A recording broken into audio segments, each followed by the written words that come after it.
महत्वाची बातमी आहे पुढची। म्यानमारच्या घुसखोरीने देशाची चिंता वाढवली आहे। मोदी मात्र पर्यटन रोड शो करत फिरतायत। सीमेवर चिंताजनक स्थिती असताना रोड शो केला जातोय असं म्हणत जोरदार हल्लाबोल सामनाच्या अग्रलेखातून केला गेलाय।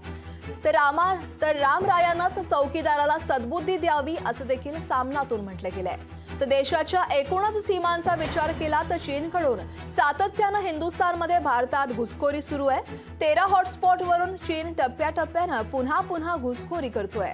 पाकिस्तानातून जम्मू काश्मीरमध्ये होणारी दहशतवाद्यांची घुसखोरी देखील थांबलेली नाही आणि त्यातच आता म्यानमारच्या घुसखोरीने हिंदुस्थानची चिंता वाढवली आहे। देशाच्या सीमेवर अशी चिंताजनक परिस्थिती असतानाच मैं चौकीदार हूं असं छाती ठोकपणे सांगणारे पंतप्रधान मोदी मात्र पर्यटन आणि रोड शो करत फिरतायत। रामरायानंच आता या चौकीदाराला सद्बुद्धी द्यावी असं म्हणत सामनाच्या अग्रलेखातून पंतप्रधान आणि त्यांच्या दौऱ्यांवर टीका करण्यात आली आहे।